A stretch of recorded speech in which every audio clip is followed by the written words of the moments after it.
Shorts revision series के एक और नए वीडियो में आप सभी का बहुत बहुत स्वागत है। आज के इस वीडियो में हम लोग क्लास 10th केमिस्ट्री का जो चैप्टर नंबर 5 है तत्वों के आवर्त वर्गीकरण, इसका टॉप वीवीआई ऑब्जेक्टिव क्वेश्चन को देखने वाले हैं। यानी कि पीरियोडिक टेबल से अगर आपको डर है तो आज के बाद जो है इस ऑब्जेक्टिव के वीडियो को सुनने के बाद, देखने के बाद आपका सारा कन्फ्यूजन क्लियर हो जाएगा। तो चलिए इस वीडियो में आप जो सिर्फ टॉप ऑब्जेक्टिव को करेंगे, इसलिए जो भाई सबसे पहले जो वीडियो को लाइक कर दीजिए है कि नहीं। क्या नहीं कि बच्चा हमारा जो सबसे बेस्ट ये वीडियो रहने वाला है। और एक बात याद रखिएगा, कम समय में ज़्यादा ऑब्जेक्टिव कराने का हम हमेशा जो है आपको जिम्मेदारी ले रहे हैं और ज़्यादा से ज़्यादा ऑब्जेक्टिव कवर कराएंगे।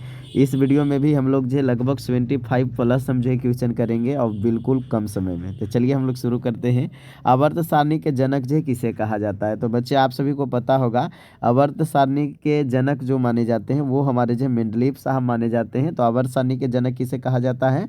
मेंडलीव को कहा जाता है। चलिए अगला क्वेश्चन, आधुनिक आवर्त सारणी का आधार क्या है बच्चे? तो आधुनिक आवर्त सारणी जो बना है ये हमारा जो परमाणु संख्या के आधार पे हमारा जो बना है, तो परमाणु संख्या हो जाएगा राइट आंसर। चलिए आगे चलते हैं। अगला क्वेश्चन आप सभी के सामने कि न्यूलैंड कौन सा हमारा जो नियम दिया था? तो न्यूलैंड के द्वारा हमारा जो अष्टक नियम दिया गया था, ये ध्यान में रखना है। तो न्यूलैंड अष्टक नियम दिए थे। चलिए मेंडलीव ने तत्वों को किस आधार पर वर्गीकृत किया? तो मेंडलीव के द्वारा जो तत्वों को वर्गीकृत किया गया है बच्चे, वो हमारा जो परमाणु द्रव्यमान पे किया गया है। तो परमाणु द्रव्यमान जो है राइट आंसर हो जाएगा। चलिए अगला क्वेश्चन आप सभी के सामने कि मोजले ने किस प्रकार के हमारा जो है आधार पे वर्गीकृत किया तत्वों को, है ना। तो मोजले ने किस आधार पे वर्गीकृत किया बच्चे? तो परमाणु संख्या के आधार पे, है ना। आधुनिक आवर्त सारणी मोजले के द्वारा ही बनाया गया है, जो कि परमाणु संख्या के आधार पे इन्होंने बनाया है ना। चलिए अगला क्वेश्चन आप सभी के सामने बच्चे कि आवर्त सारणी में कुल कितने समूह होते हैं? तो समूह की संख्या अगर जो बात किया जाए बच्चे तो 18 होते हैं, ध्यान में रखिएगा। तो समूह की संख्या कितनी होती है? 18। चलिए बच्चे आधुनिक आवर्त सारणी में जो है आवर्त कितने होते हैं अगर ये पूछे आपसे तो 7 होते हैं, ध्यान में रखिएगा। चलिए आगे चलते हैं अगला क्वेश्चन की ओर कि सबसे हल्की धातु कौन सी है? तो हल्की धातु अगर जो बोला जाए बच्चे तो धातु में हल्की होती है वो लिथियम होती है ना। तो लिथियम यहाँ पे राइट आंसर हो जाएगा। चलिए आगे चलते हैं। अगला आपके सामने कि समूह 17 के तत्व क्या कहलाते हैं? तो समूह 17 के तत्व जो है हाइड्रोजन कहलाते हैं, या हाइड्रोजन भी कई लोग इसमें बोल देता है। तो हाइड्रोजन या हाइड्रोजन बोलिए बच्चे, दोनों हमारा जो है यहाँ पे होगा, है ना। चलिए अगला क्वेश्चन आप सभी के सामने कि एक के तत्व को क्या कहते हैं? तो एक के तत्व जो होता है क्षारीय धातु कहलाता है। तो क्षारीय धातु यहाँ पे राइट आंसर हो जाएगा। समूह अगर जो 2 का बोलता तो क्षारीय मृदा बोल देते।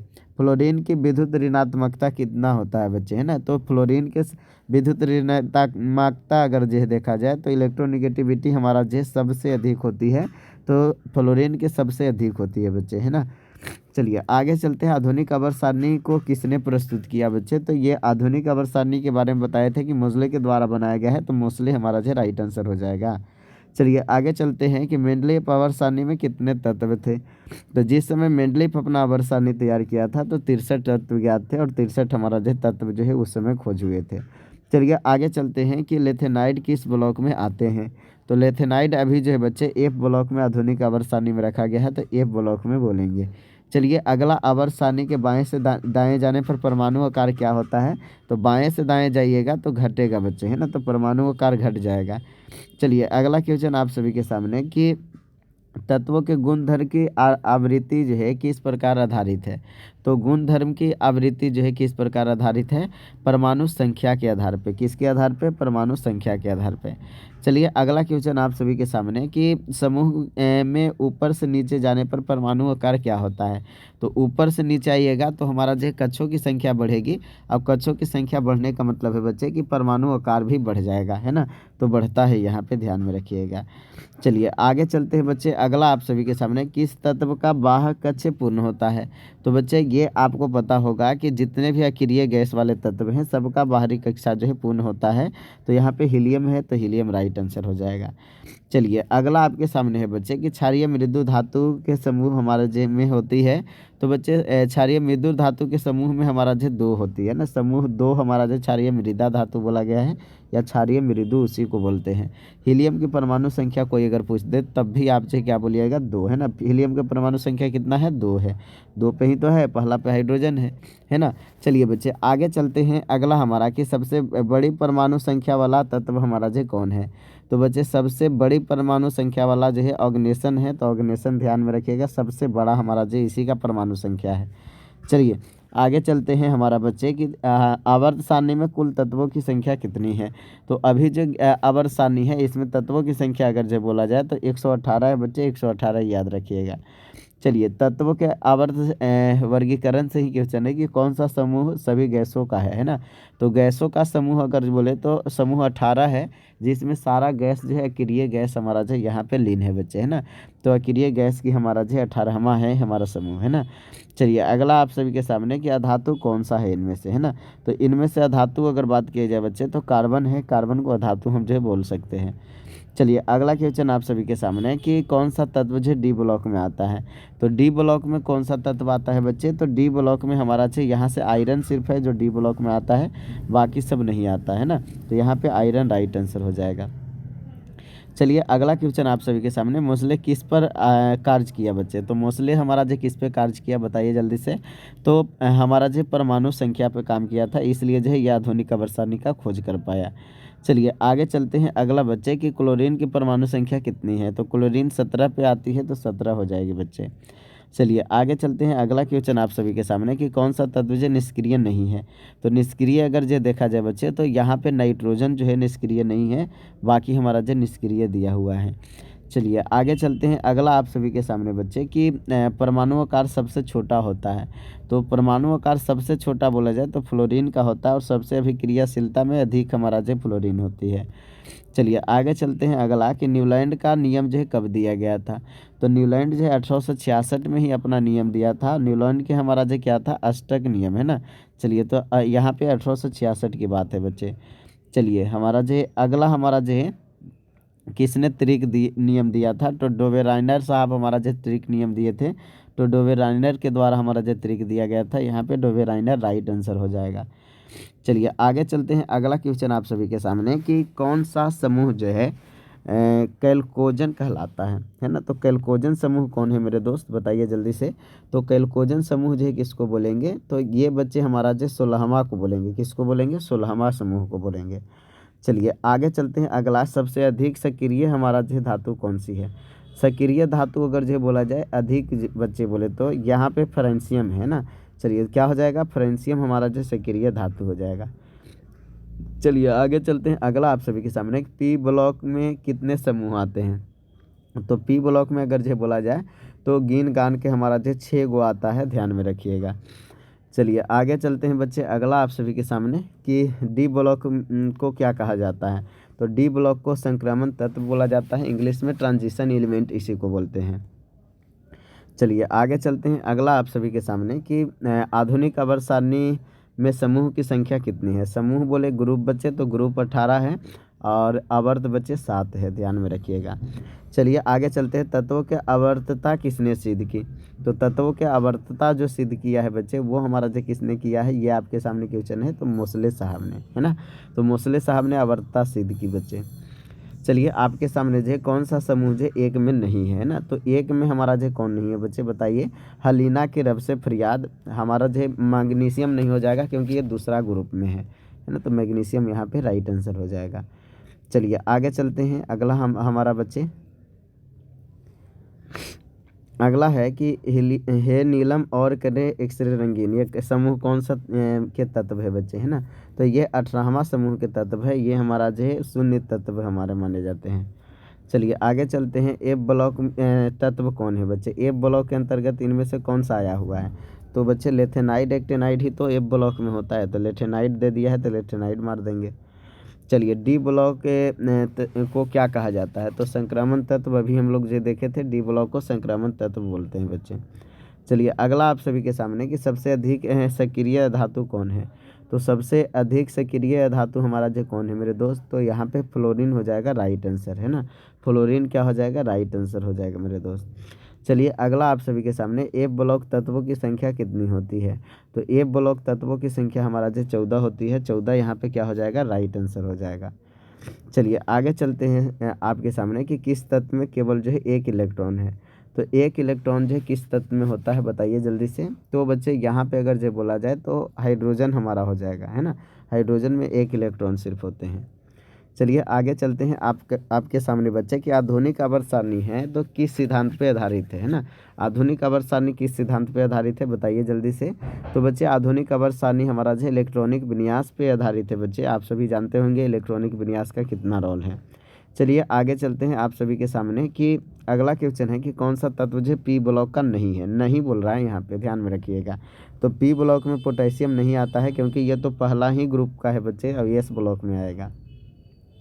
चलिए आगे चलते हैं अगला, सबसे अधिक जो धात्विक तत्व कौन सा है। सबसे अधिक जो धात्विक हो जाएगा इसमें फ्रांसियम में हो जाएगा क्योंकि इसका कक्षा बहुत ज़्यादा बड़ा होगा। चलिए आगे चलते हैं अगला आप सभी के सामने कि निम्न में से कौन जो उपधातु है। तो बसी गैलन असो सब टेलीफोन में सिलिकॉन यहाँ पे हो जाएगा राइट आंसर। चलिए आगे चलते हैं बच्चे आप सभी के सामने कि किस समूह के तत्वों की संयोजकता शून्य होती है। तो हमारा जो है 18वां समूह के संयोजकता जो है शून्य माना जाता है, आप सभी को पता है। चलिए आगे चलते हैं, सबसे अधिक रेडियस किसका होगा। रेडियस का मतलब बड़ा, है ना। तो ऊपर से नीचे जाने पर रेडियस बढ़ता है, ये आपको पता होगा। तो फ्रांसियम नीचे आता है तो इसका रेडियस सबसे बड़ा होगा बच्चे। चलिए आगे चलते हैं अगला आप सभी के सामने कि हीलियम के बाह्य कक्षा में इलेक्ट्रॉन की संख्या कितनी होगी। तो हीलियम के पूरे बाहरी कक्षा में इलेक्ट्रॉन होते हैं 2 बच्चे, है ना। चलिए आगे चलते हैं अगला आप सभी के सामने कि आधुनिक आवर्त सारणी किस वर्ष दी गई है ना। तो आधुनिक आवर्त सारणी जो है कौन से वर्ष जो है खोज हुई थी इसकी। तो 1913 के आसपास हुआ है। 1966 में हमारा जो है उधर जो खोज हो रहा था, है ना। तो 1966 के 1866 के बाद बचे यहाँ पे 1913 में जो है आधुनिक आवर्त सारणी जो है बन पाया। समझिए कितना गैप है। चलिए आगे चलते हैं अगला क्वेश्चन आप सभी के सामने कि कौन सा तत्व जो है त्रिक नियम में शामिल नहीं है। तो कौन सा तत्व है डोबेराइनर के त्रिक नियम में शामिल नहीं है बच्चे। तो यहाँ अगर जो बात किया जाए तो यहाँ पे कौन नहीं हो जाएगा। तो क्लोरीन हमारा जो इसमें नहीं है ना। चलिए तो क्लोरीन यहाँ पे राइट आंसर हो जाएगा। चलिए आगे चलते हैं कि हीलियम के बाद जो अगला निष्क्रिय गैस कौन आएगा। तो हीलियम के हे नीलम और करे एक्सरे रंगीन। हीलियम के बाद नियॉन आ जाएगा बच्चे, है ना। तो नियॉन यहाँ पे क्या हो जाएगा, राइट आंसर हो जाएगा, है ना।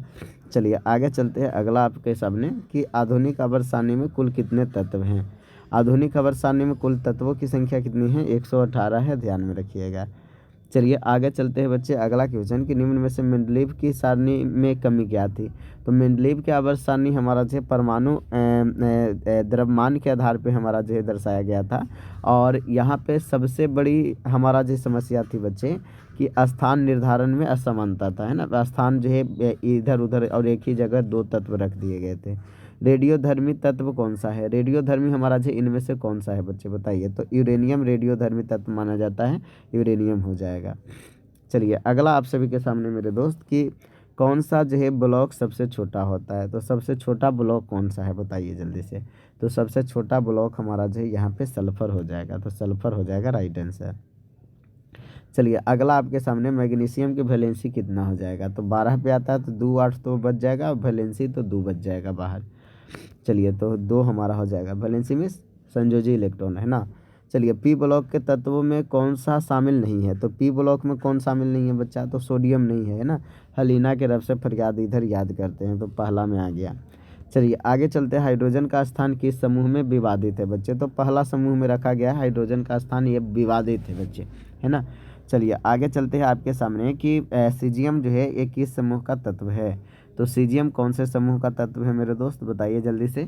तो ये हमारा जो है समूह जो है एक्चुअल में बोले तो यहाँ हमारा जो है पहला समूह का है ना, पहला समूह है ना। तो आप याद करते हैं लीना के रब से हमारा आता है, वो सीजियम का ही आता है। चलिए आगे चलते हैं बच्चे, हमारा जो है नियॉन की परमाणु संख्या कितनी होगी। तो नियॉन तो 10 पे होता है, ये तो सबको पता है कि नहीं। बोलिए बच्चे क्या आप सभी को नहीं पता है, बोलिए। नियॉन आपको नहीं पता है कि कितना पे आता है। नियॉन जो है 10 पे आता है ना। तो 10 हमारा हो जाएगा। चलिए अगला आप सभी के सामने कि हमारा जो है सी गैलन एक समूह है क्योंकि, है ना। तो कार्बन, सिलिकॉन और जर्मेनियम एक समूह है, क्योंकि बच्चे हमारा जो क्या हो जाएगा यहाँ पे, यहाँ समान इलेक्ट्रॉनिक विन्यास है सभी का, है ना। तो समान इलेक्ट्रॉनिक विन्यास के कारण जो है ये समूह है ना। चलिए आगे चलते हैं बच्चे, अगला क्वेश्चन आप सभी के सामने कि अस्ट्रांसियम हमारा जो है इसका स्थान किस ब्लॉक में है। तो ये तो एस ब्लॉक का ही है कि नहीं। बेटा मांगे कन्या सुंदर बाप राजी, ये आपको पता होगा, तो एस ब्लॉक में आएगा। चलिए आगे चलते हैं, अगला आप सभी के सामने कि हीलियम किस गैस का समूह में रखा गया है। तो हीलियम बच्चे निष्क्रिय गैसों के समूह में रखा गया है। हाँ, चलिए आगे चलते हैं, अगला है कि फ्लोरीन, क्लोरीन, ब्रोमीन किस समूह का तत्व है ना। तो कौन से समूह का तत्व है बच्चे, तो समूह 17 का है यहाँ पे हाइड्रोजन का। चलिए आगे चलते हैं, अगला आप सभी के सामने कि अधिकतम संयोजकता तत्व कहाँ पाए जाते हैं। तो जिसमें अधिकतम संयोजकता होगा बच्चे वो पी ब्लॉक में पाया जाता है, तो पी ब्लॉक यहाँ पे राइट आंसर हो जाएगा। चलिए क्लोरीन की वैलेंसी बताइएगा, 17 पे है तो 7 लास्ट में होगा, 7 भी अगर जो है घटा दीजिएगा तो बचेगा, तो कितना बचेगा बच्चे, तो अगर बोलेंगे तो 1 बच जाएगा क्लोरीन में, है ना। ऐसे तो 7 बचता है, तो 7 में 1 हमारा होगा, क्योंकि अष्टक पूरा करने में 1 बच रहा है, तो वैलेंसी 1 हो जाएगा। चलिए आगे चलते हैं कि तत्वों में आवर्त सारणी में वर्गीकृत करने का मुख्य उद्देश्य क्या है। तो वर्गीकृत करने का मुख्य उद्देश्य है गुणों के अनुसार जो है अध्ययन करना आसान हो जाएगा, इसलिए जो है तत्वों को बांटा गया। चलिए किसने तत्वों की परमाणु संख्या ज्ञात की। तो तत्वों की परमाणु संख्या किसने ज्ञात की बच्चे, मोसले ने की, है ना। तो मोसले यहाँ पे राइट आंसर हो जाएगा। चलिए आगे बच्चे कि कार्बन, नाइट्रोजन और ऑक्सीजन किस ब्लॉक में है। तो कार्बन, नाइट्रोजन और ऑक्सीजन जो है पी ब्लॉक में है, तो पी यहाँ पे जो है राइट आंसर हो जाएगा। चलिए आगे चलते हैं बच्चे कि यह संयोजकता एक आवर्त में कैसे बदलती है। तो बच्चे हमारा जो बढ़ती है फिर घटती है, ध्यान में रखिएगा, एगो आवर्त की बात करें, आगे बढ़ेगा फिर घटेगा। चलिए अगला आपके सामने कि समूह 2 के तत्व क्या कहलाते हैं। तो आपको पता है क्षारीय मृदु धातु बोलते हैं इसको, तो क्षारीय मृदु जो है दूसरा का समूह का तत्व हो जाएगा। चलिए सोडियम के इलेक्ट्रॉनिक विन्यास बता दीजिए। तो 11 पे होता है, 2 8 1 हमारा जो इसका हो जाएगा। चलिए बच्चे, तो उम्मीद है कि ये वीडियो आपको अच्छा लगा होगा, कमेंट्स करके ज़रूर बता दीजिएगा, क्योंकि आपका फीडबैक जो है हमारे लिए बहुत मायने रखता है बच्चे। बाकी जो है अगर आप हमारे फ्री व्हाट्सएप ग्रुप में ऐड होना चाहते हैं तो इस नंबर पे मैसेज अपना नाम और आप कहाँ से हैं ये 2 चीज़ बता दीजिएगा, हम आपको फ्री में व्हाट्सएप ग्रुप में ऐड कर देंगे। थैंक यू बच्चे, आप लोग अभी तक बने रहें हमारे साथ, इसके लिए दिल से थैंक यू। वीडियो को लाइक कर दीजिएगा, अगर चैनल पे पहली बार आए हैं तो चैनल को सब्सक्राइब भी कर दीजिएगा, है ना, क्योंकि बहुत मेहनत लगता है तब जा करके इतना बक बक करके और जो है आपके सामने कम समय में ज़्यादा ऑब्जेक्टिव को ला पाते हैं। तो चलिए मेरे मेहनत के लिए कम से कम इतना कर दीजिएगा, और आप लोग भी अपने पढ़ाई के प्रति जो है मेहनत जगाइए। Thank you so much, best of luck.